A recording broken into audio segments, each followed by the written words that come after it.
हाँ ये खुल गया, लेकिन जो है उसमें मेरा वो समझ नहीं आ रहा कहाँ से करूँ। मेरी फोटो नहीं, बाकी सारे चित्र आ रहे हैं कमरे के। जैसे कैमरे में होता है ना, टच कर दो तो अपना ही आता है, उसका कहाँ, ये कहाँ से होगा? एक तो कई तरह का आ गया, आ गया, आ गया। रोटेट, अच्छा अब आया, दिख रहा है, यहाँ तो दिख रहा है।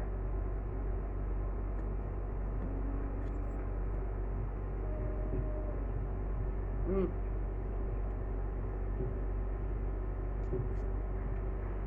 कहाँ पे आ जाए? अच्छा अच्छा, दिख रही है, ठीक है। अब आ रहा है, अच्छा। ॐ सहनाववतु सहनो भुनक्तु सह वीर्यं करवावहै तेजस्विनावधीतमस्तु मा विद्विषावहै। ॐ विश्वानि देव सवितर्दुरितानि परासु यद्भद्रं तन्न आसु। ओम शांति शांति शांति। हे ईश्वर, गुरु और शिष्य के बीच आप हम दोनों का संरक्षण करें।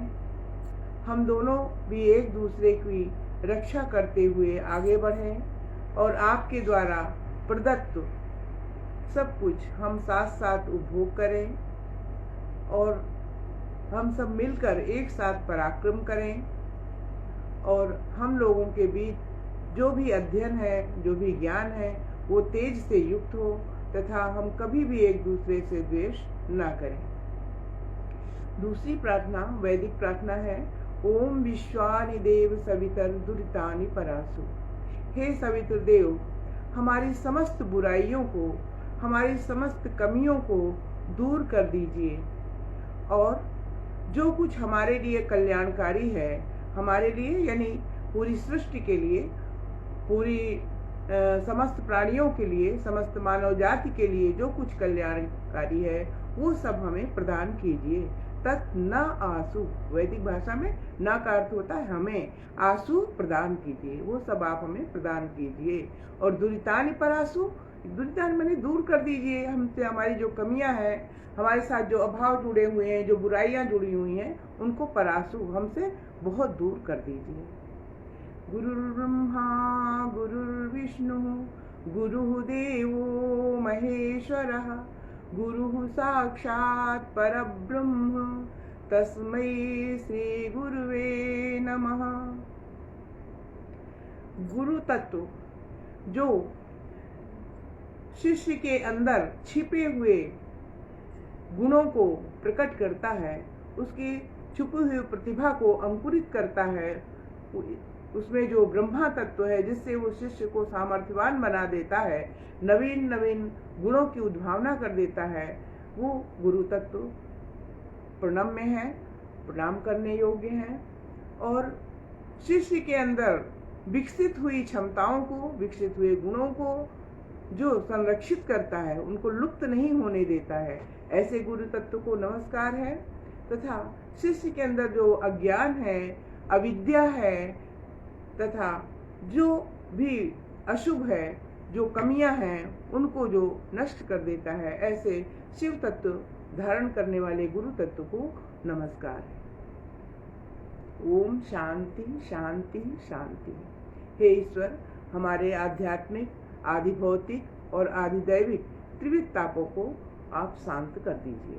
जब भी हम कहते हैं हमारे, यानी हम सारे समस्त प्राणियों के लिए हमारी प्रार्थना है। वैदिक प्रार्थना कभी भी किसी एक व्यक्ति के लिए नहीं होती, वो समस्त ब्रह्मांड के लिए होती है, सभी प्रकार के प्राणियों के लिए होती है। अब मैं अंतस फाउंडेशन में जो अध्यात्म पथ के राही हैं, हम सब एक साथ जुड़े हुए हैं, उन सबको मैं नमस्कार करती हूँ, अभिनंदन करती हूँ, वंदन करती हूँ। और स्मिता जी को, जिन्होंने कि बहुत बड़े बड़े विद्वानों से अपने इस कार्यक्रम में परिचित कराया है, उन सभी विद्वानों को नमन करते हुए मैं स्मिता जी को भी धन्यवाद देती हूँ। तथा जो मेरा विषय है कि वैश्विक परिदृश्य में औपनिषद चिंतन की उपादेयता, आज विश्व में क्या चल रहा है इससे सभी लोग परिचित हैं कि कहीं युद्ध चल रहा है, महामारी भी चल रही है, और जहाँ विश्व युद्ध नहीं है वहाँ भी शांति नहीं है, अशांति का माहौल चल रहा है। मानव के अंदर से इतनी अधिक मानवता लुप्त हो गई है कि आज मानव का अस्तित्व खतरे में पड़ा हुआ है। ऐसी स्थिति में हम सभी को साथ साथ मिल करके विचार करना चाहिए कि जो युद्ध है, अशांति है, कलह है, कहाँ से उत्पन्न होते हैं। वो हमारे मन के अंदर पहले शुरू होते हैं। किसी न किसी व्यक्ति के मन में युद्ध शुरू होता है, युद्ध का बीज वपन होता है, युद्ध की भावनाएं आती हैं, उसकी प्रोग्रामिंग होती है और फिर युद्ध छिड़ जाता है। कहीं जो अशांति है, कलह है, उपद्रव है, एक दूसरे की प्रताड़ना है, वो सब कहाँ से शुरू होते हैं? मन से। तो हम लोगों को अपने मन को, अपने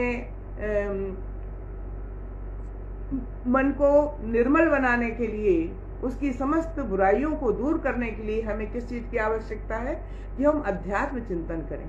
उपनिषद का अर्थ बताते हुए मैंने बताया था कि उपनिषद और वेदांत दोनों एक ही अर्थ में प्रयुक्त होते हैं, और इसका शाब्दिक अर्थ मैंने पिछले सत्र में बताया था और इस बार बता रही हूँ कि उपनिषद जो है वो कोई तो ये भी अब बताने लगे हैं कि 250 की संख्या में है, लेकिन 108 उपनिषदें प्रामाणिक मानी गई हैं, जिनमें से ईश, केन, कठ, प्रश्न, मुंडक, मांडूक्य, ऐतरेय, बृहदारण्यकोपनिषद, छांदोग्योपनिषद, ऐतरेयोपनिषद और श्वेतासूत्रोपनिषद, ये 11 उपनिषदें जो हैं वो प्रामाणिक मानी गई हैं। इन 11 उपनिषदों में श्वेतासूत्रोपनिषद को छोड़ करके जो बाकी 10 हैं उस पर आदि शंकराचार्य जी ने भाष्य लिखा हुआ है, तो उनकी बहुत ही प्रामाणिकता मानी जाती है। तो ये ईशोपनिषद के प्रसंग में ही हम लोग बात कर रहे थे। तो ये जो वेदांत है या जो उपनिषद है, इसके लिए कह सकते हैं कि ये प्रत्येक व्यक्ति, प्रत्येक जाति, प्रत्येक संप्रदाय तथा प्रत्येक देश के लिए ग्राह्य है। ये ऐसा नहीं है कि केवल भारत में रहने वाला ही पढ़ेगा, अमेरिका में रहने वाला नहीं पढ़ेगा, या हिंदू पढ़ें दूसरे ना पढ़ें, ऐसी कुछ नहीं, इसमें कुछ भी नहीं। इसके लिए क्या है, अधिकारी कैसा होना चाहिए? नितांत निर्मल स्वांतःकरण, जिसका अंतःकरण निर्मल, पूरी तरह से निर्मल हो गया हो, यानी उसमें अहंकार ना हो, और जो तमाम मानसिक वैचारिक दोष होते हैं जिनसे व्यक्ति ग्रस्त रहता है वो ना हो। जो भी व्यक्ति, चाहे वो बड़ा हो, छोटा हो, किसी भी देश का निवासी हो, और न ही इसमें समय का है, न ही कोई कर्मकांड का है, ये मात्र जिसका भी अंतःकरण शुद्ध और निर्मल है वो इसको ग्रहण कर सकता है। अब उपनिषदों के लिए ये भी ध्येय है कि इसमें जो भी पाया जाता है उसको केवल सुन लेना या कंठस्थ कर लेना ही पर्याप्त नहीं है, क्योंकि उपनिषद में जो भी वर्ण विषय हैं उसको हम केवल मात्र पढ़कर या सुन करके ही उसको हम नहीं जान सकते। अब उपनिषदों के वर्ण विषय क्या है? इसमें जो परम तत्व है उसका विवेचन किया गया है। सर्वम खलु इदं ब्रह्म, ये सब कुछ ब्रह्म ही है।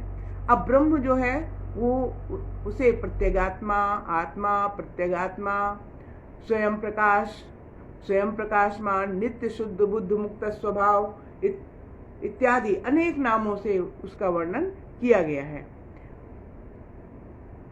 तो आत्म विषयक चिंतन है, परमात्म विषयक चिंतन है, और अब ये शंका होना स्वाभाविक है कि अगर ब्रह्म ही सब कुछ है तो हमें अनुभव क्यों नहीं होता? हमको तो संसार सत्य लगता है, ब्रह्म तो कहीं दिखाई ही नहीं पड़ता, उसको हम कैसे स्वीकार कर लें? तो इसमें मूल कारण क्या है? अविद्या। अविद्या के कारण हमको कभी भी अपनी आत्मा का अनुभव नहीं होता, ब्रह्म का अनुभव नहीं होता, सबके अंदर एक ही आत्मा है, इसका ज्ञान भी नहीं होता। तो इस अविद्या को दूर करना बहुत जरूरी है। जब अविद्या के कारण हम कभी भी सत्य ज्ञान नहीं प्राप्त करते हैं और असत्य को ही सत्य मानते रहते हैं। जैसे एक उदाहरण, घनच्छन्न दृष्टिर्घनच्छन्नमर्कं यथा निष्प्रभं मन्यते चाति मूढः तथा बद्धवद्भाति यो मूढ़ दृष्टे स नित्योपलब्धि स्वरूपोऽहमात्मा। जैसे आपने देखा होगा बरसात के दिनों में बादल घिर जाते हैं, बादल घिर जाने से सूर्य दिखाई नहीं पड़ता, तो हम सब आपस में क्या कहते हैं कि आज तो बादलों ने सूर्य को ढक लिया है। अब बताइए, सूर्य तो कितना प्रकाशमान है और बादल और सूर्य की क्या तुलना। बादल एक छोटा सा टुकड़ा है, सूर्य कितना विशाल है। तो क्या बादल का टुकड़ा सूर्य को ढक सकता है? नहीं। बादल ने किसको ढका है? बादल ने तो हमारी दृष्टि को ढक लिया है। और हम अज्ञानी ऐसे हैं कि हमारी दृष्टि ढकी है तो हम उसको स्वीकार नहीं करते। क्या कहते हैं कि सूर्य ने बादल को ढक लिया है।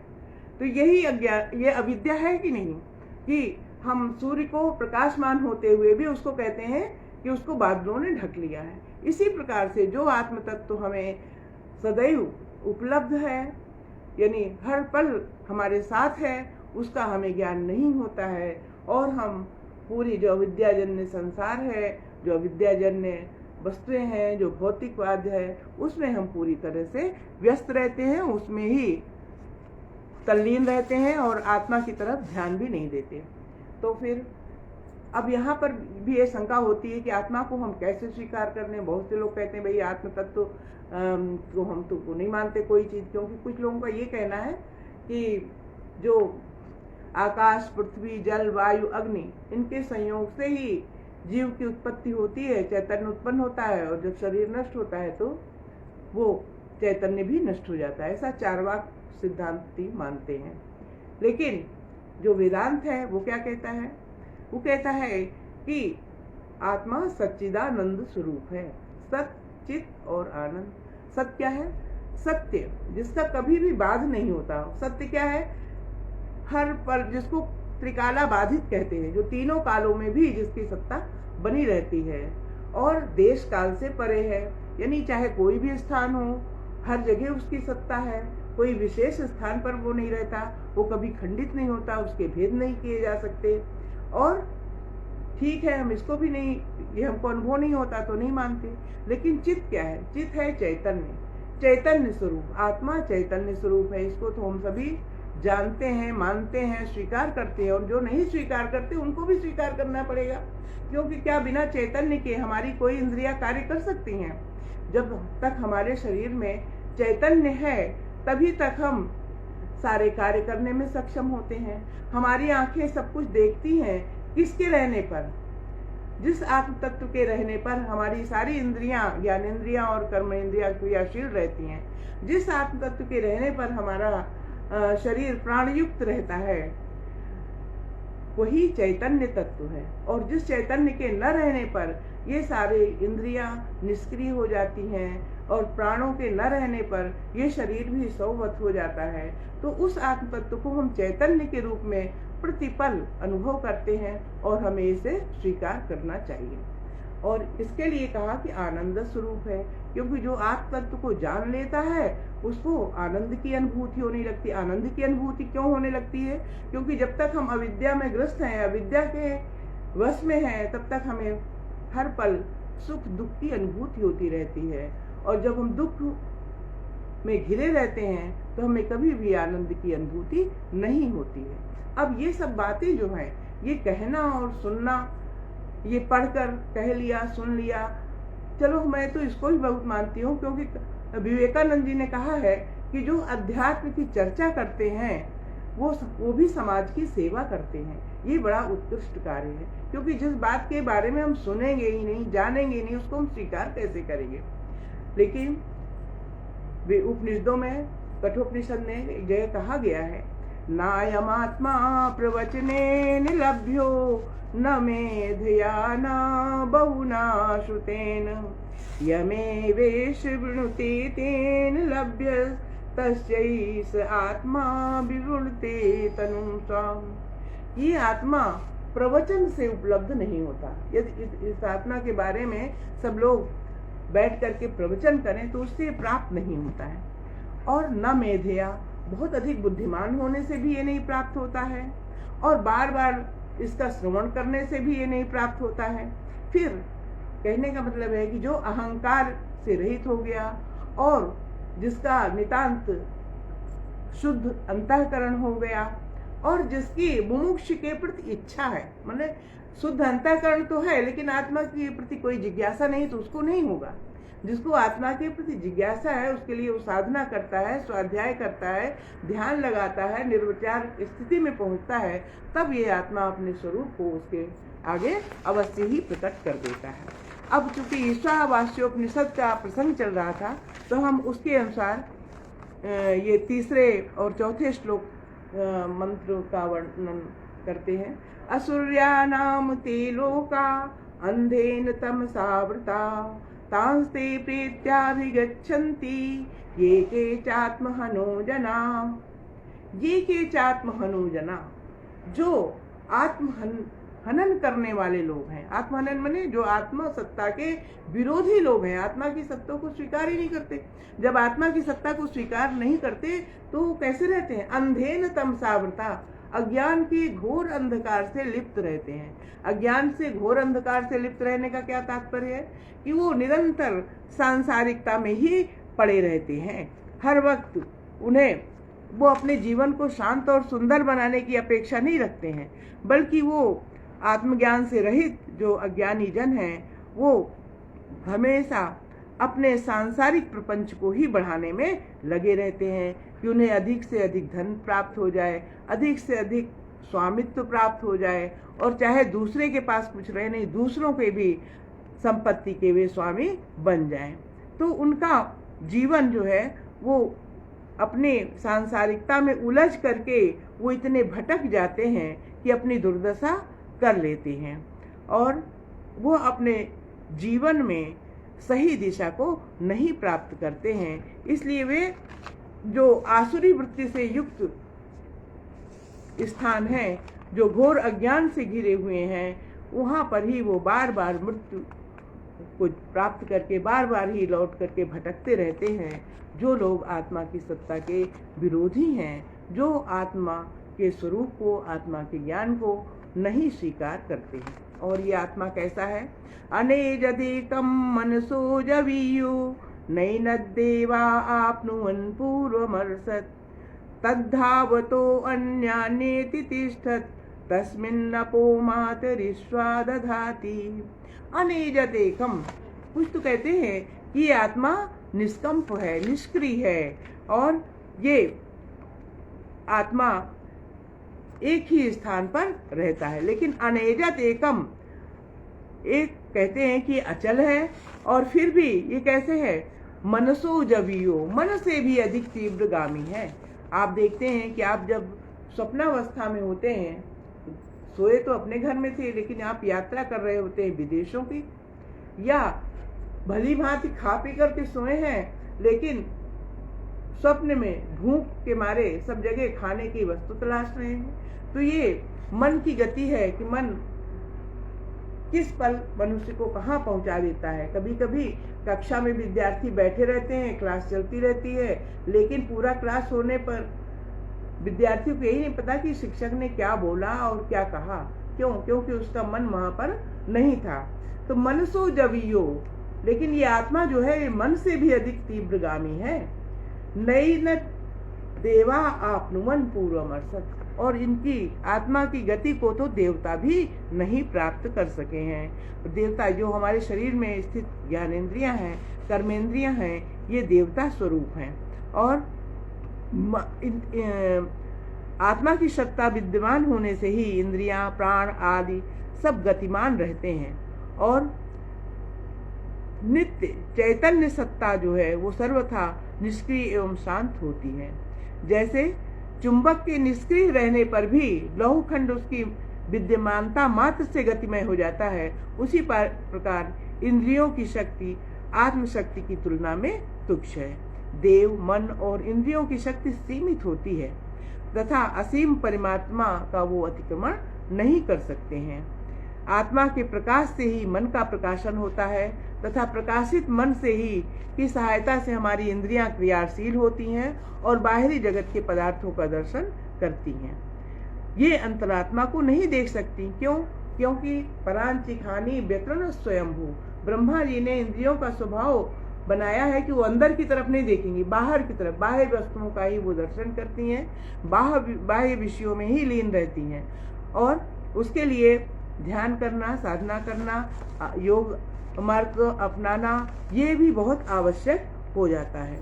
जैसे प्रत्येक मनुष्य अपने जीवन में ज्ञान मार्ग, भक्ति मार्ग और कर्म मार्ग, तीनों ही मार्गों को सुनता है, देखता है, तो ऐसा नहीं है कि केवल एक मार्ग को अपनाने से ही वो अपने लक्ष्य को प्राप्त कर लेगा। वस्तुतः इन तीनों के समन्वय की आवश्यकता है।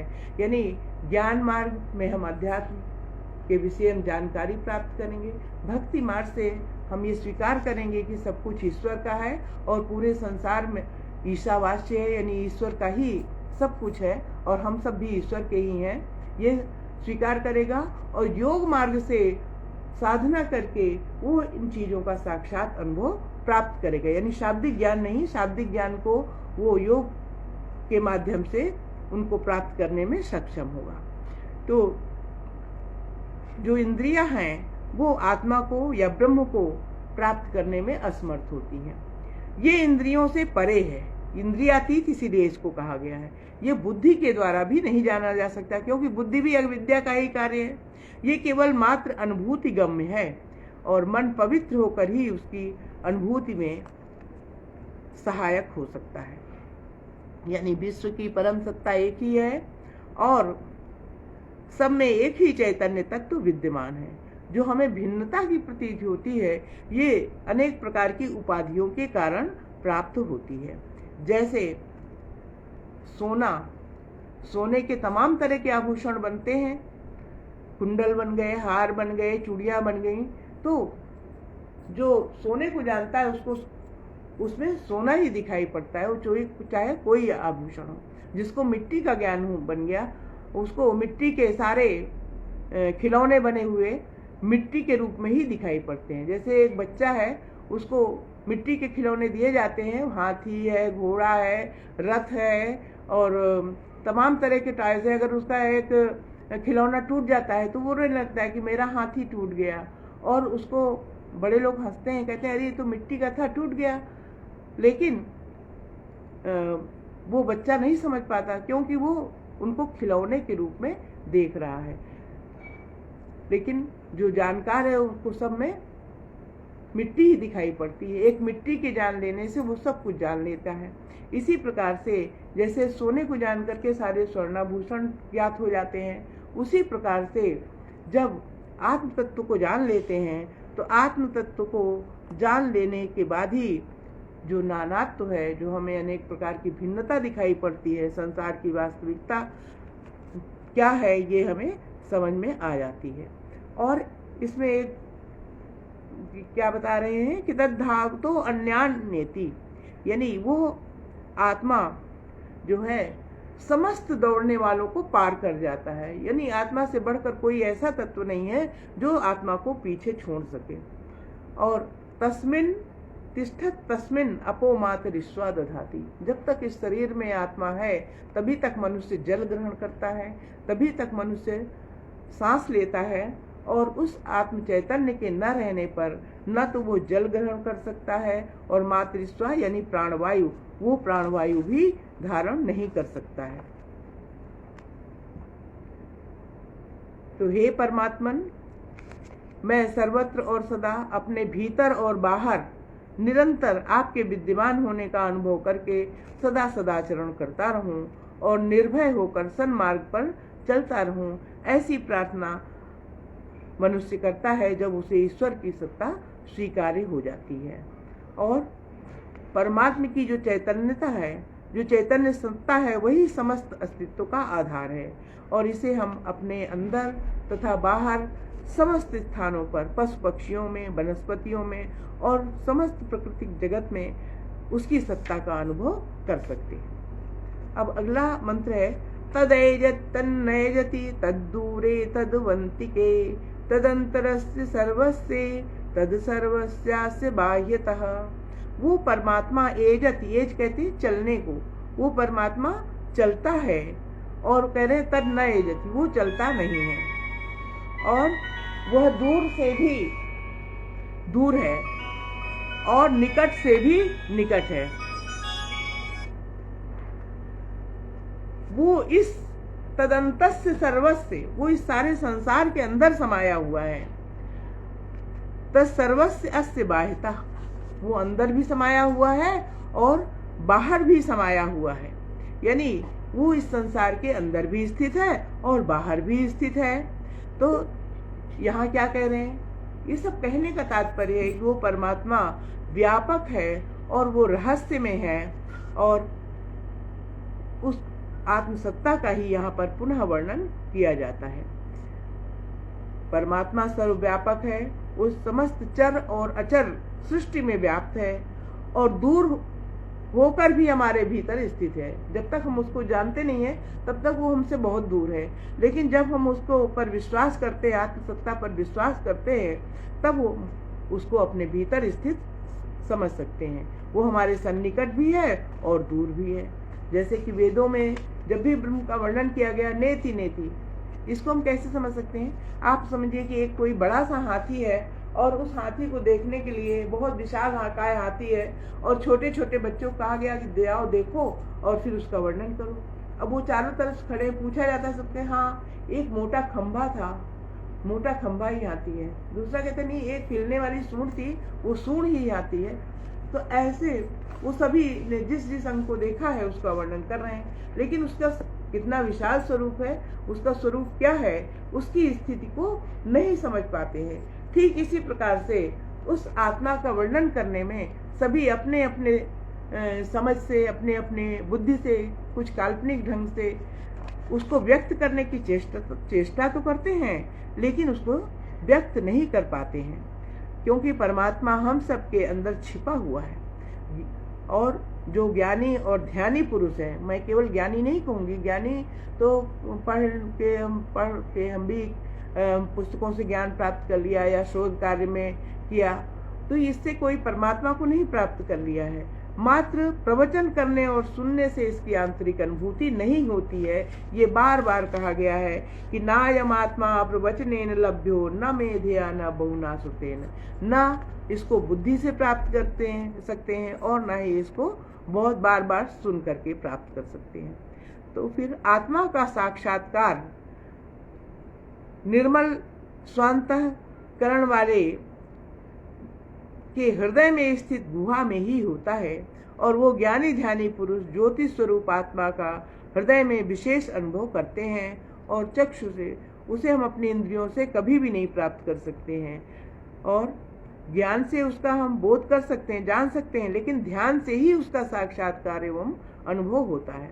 क्यों? वो ज्योति स्वरूप है। ज्योति स्वरूप स्वयं प्रकाशमान है। जैसे कि हम कहते हैं कि सूर्य जो है वो स्वयं प्रकाश है। सूर्य को स्वयं प्रकाश क्यों कहते हैं? एक कमरा है, उसमें अंधकार में बहुत अंधेरा है, लाइट नहीं जल रही, बहुत सारे सामान रखे हैं और आपसे कहा जाए कि वहाँ देखिए क्या क्या सामान है, तो आप कहेंगे वहाँ अंधेरा है, कोई सामान नहीं दिखाई पड़ रहा। लेकिन आप जैसे ही मोमबत्ती जलाते हैं या बल्ब जलाते हैं तो पहले अंधकार दूर होता है, फिर सारे सामान वहाँ दिखाई पड़ने लगते हैं, उसकी स्थिति स्पष्ट हो जाती है कि कहाँ कौन सा सामान रखा है। तो वो मतलब पहले अंधकार हटा और बाद में वो स्थितियाँ वस्तुएं प्रकाशित हुई। लेकिन जब हमें सूर्य को देखना होता है तो क्या कभी सूर्य को देखने के लिए हमें कोई बल्ब जलाना पड़ा है? सूर्य तो स्वयं प्रकाश है, उसके लिए हमें कभी दूसरे दीपक की आवश्यकता नहीं होती। इसी प्रकार जो आत्मा है वो भी स्वयं प्रकाश है। स्वयं प्रकाश है तो हमें क्यों नहीं अनुभव हो रहा? क्योंकि चैतन्य स्वरूप में वो स्वयं हमेशा हमें उपलब्ध है और हम सब उसकी चैतन्य रूपता का अनुभव करते हैं, चैतन्य से ही क्रियाशील होते हैं, चैतन्य से ही सारे कार्यों को करते हैं। लेकिन जब वो चैतन्य मात्र ही नहीं है, चैतन्य के अलावा वो सत्य है, वो चाहे कोई भी देश है, कोई भी प्राणी है, सब जगह वो स्थित है। तो इस प्रकार से जो आत्म तत्व है वो व्यापक है सर्वत्र और सभी के हृदय रूपी गुफा में छिपा हुआ है, और जो उसको जान लेता है वही ध्यानी योगी उसके आनंद का अनुभव करता है। यानी अंतःकरण के शुद्ध होने पर मन पारदर्शी हो जाता है और फिर उसे आत्मा और ब्रह्म परब्रह्म परमात्मा के लिए शब्द का इस्तेमाल होता है, और आत्मा जो हम सभी प्राणी अपने अंदर चैतन्य का अनुभव करते हैं वो आत्मा है। वस्तुतः वो आत्मा और परमात्मा दोनों अलग अलग नहीं है, भिन्न भिन्न नहीं है, और ये तभी ज्ञात हो जाता है जब स्वयं प्रकाश आत्मा स्वतः प्रकाशित हो जाता है और ये जो अंतःकरण है ये विलीन हो जाता है उस समय, और उस समय उसे सच्चिदानंद की अनुभूति होती है। यानी परमात्मा की शक्ति अचिंत्य है, वो गति शून्य और निष्क्रिय होकर भी गतिमान है, सक्रिय प्रतीत होता है, वो दूर भी है और समीप भी है, बाहर भी है और भीतर भी है।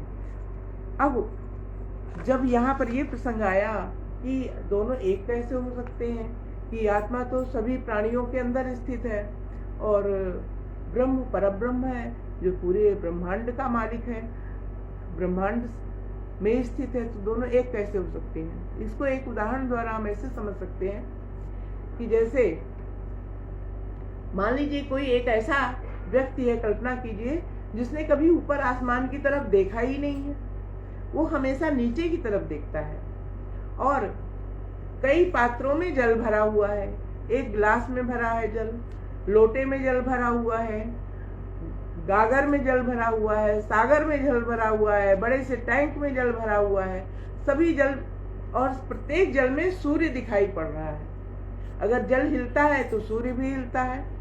तो जो देखने वाला है वो कहता है कि ये ग्लास का सूर्य है, ये घड़े का सूर्य है, ये सागर का सूर्य है। अलग अलग पात्रों में उसे अलग अलग सूर्य दिखाई पड़ता है, और दूसरा उसे समझाता है कि नहीं देखो ये इतने ढेर सारे सूर्य नहीं है, सूर्य तो एक ही है, और वो चूंकि ऊपर कभी देखा ही नहीं है तो नीचे उसको अनेक सूर्य दिखाई पड़ते हैं। जब उसको कोई समझाने वाला कोई व्यक्ति कहता है कि ऊपर देखो, ऊपर जो सूर्य है वही सत्य है, जब ऊपर देखता है तो उसे समझ में आ जाता है कि एक ही सूर्य है और वही सभी पात्रों में प्रतिबिंबित है, इसलिए अनेक रूपों में दिखाई पड़ रहा है। एक दूसरा उदाहरण ऐसे देख सकते हैं कि जैसे कोई बहुत बड़ा सरोवर है, महासरोवर है, और उसके अंदर तमाम घड़े तैर रहे हैं और उन घड़ों में पानी है। अब उन घड़ों में जो पानी है वो सरोवर का ही पानी है, और जब वो घड़ा, मान लीजिए कोई घड़ा टूट गया तो उसका जल कहाँ गया, उस सरोवर के जल में ही समाहित हो गया। तो इस तरह से इस उदाहरण के द्वारा ये समझाने का प्रयास किया गया है कि जो परमात्मा है वही अंदर है और वही बाहर है, और उसको जानने का प्रयास करना चाहिए, क्योंकि जब हम उसको जान लेंगे तो क्या होगा, यस्तु सर्वाणि भूतानि आत्मन्येवानुपश्यति सर्वभूतेषु चात्मानं ततो न विजुगुप्सुते। जो व्यक्ति अपने आत्मा के समान ही सबको देखता है, यानी एक आत्म तत्व ही जो जिसको सब में दिखाई पड़ता है, और समस्त प्राणियों में आत्मा को देखता है और अपने में सबको देखता है, ततो न विजुगुप्सते, तब वो किसी से भी घृणा नहीं करता है। यानी जो मनुष्य संपूर्ण प्राणियों को आत्मा में देखता है, परमात्मा में देखता है तथा आत्मा को प्राणी मात्र में देखता है, तो वो कभी भी किसी से घृणा नहीं करता है। यानी सारे संसार में व्याप्त जो चैतन्य सत्ता है उसको स्वीकार कर लेने पर मनुष्य के चिंतन में, वचन में और व्यवहार में परिवर्तन आ जाता है। मनुष्य की जैसी दृष्टि होती है वैसी ही उसके विचार होते हैं, वैसी ही सृष्टि होती है, वैसा ही उसे प्रतीत होता है, और वो फिर उसको सारी सृष्टि आत्ममय दिखने लगती है और वो सदा मंगलमय परमात्मा का दर्शन करने लगता है। जिस प्रकार जल में अनेक प्रकार की तरंगें उठती हैं और उसी में विलीन हो जाती हैं, उसी प्रकार से इस संसार में परमात्मा के अंदर ही ये सब भूत, वर्तमान और भविष्य सब उत्पन्न होते हैं, विलीन होते हुए दिखाई पड़ते हैं। यानी जो आत्म तत्व का ज्ञान प्राप्त कर लेता है, ऐसा उपनिषदों में वर्णित कर रहे हैं कि वो अन्य प्राणियों में सर्वांतर्यामी परमात्मा को देखने के कारण समदर्शी हो जाता है और वो सबके प्रति समदृष्टि रखने लगता है। तो जब समदृष्टि रखेगा तो वो किसी से कलह नहीं करेगा, किसी के कार्य में कोई बाधा नहीं डालेगा और किसी प्रकार से अशांति का माहौल नहीं तैयार करेगा। तो यही मन, वचन और कर्म से फिर सभी जो उत्तम पुरुष है वो किसी को उद्विग्न नहीं करता है और अपने सभी के साथ वो प्रेम पूर्ण व्यवहार करता है। और जिसके अंदर प्रेम होता है तो फिर वो हिंसात्मक विचार को नहीं अपनाता है, क्योंकि अहिंसा और हिंसा का बीज है क्रोध और अहिंसा का बीज है प्रेम। जब मनुष्य में के अंदर सभी प्राणियों के लिए प्रेम रहेगा तो कभी भी हिंसा का मार्ग नहीं अपनाएगा और इससे हमारे जो सृष्टि है उसमें सभी प्राणी अच्छे से रहेंगे, एक दूसरे का ख्याल करते हुए रहेंगे और सबके कल्याण में ही अपने कल्याण को वो ढूंढेगा और सबके कल्याण की सच्ची कामना करेगा। तो एक ही परमात्मा सभी प्राणियों में स्थित है। संक्षेप में कह सकते हैं कि सूक्ष्म दृष्टि से सभी प्राणी आत्मा में हैं और मैं सबके भीतर हूँ, सभी मेरे अंदर हैं। यानी किसी से भी घृणा करना तथा स्वयं से घृणा करना ये दोनों ही स्वीकार्य नहीं है। घृणा मन की दूषित और दुर्बल कर देने वाली विकार है। तो जो पहले मंत्र में बताया था कि हमें तेन त्यक्तेन भुंजी था, हमें त्याग की भावना से ही संसार का उपभोग करना चाहिए। तो यहाँ पर लोभ के त्याग करने को का भी उपदेश दे रहे हैं कि जीवन में शांति प्राप्त करने के लिए और अध्यात्म पथ पर आगे बढ़ने के लिए लोभ और घृणा का त्याग कर देना चाहिए और किसी भी कर्म में लोभ और घृणा से प्रवृत्त नहीं होना चाहिए। जब प्रेम, करुणा और उदारता को मनुष्य अपनाएगा तो जो विकास होगा वस्तुतः वही सच्चा विकास होगा।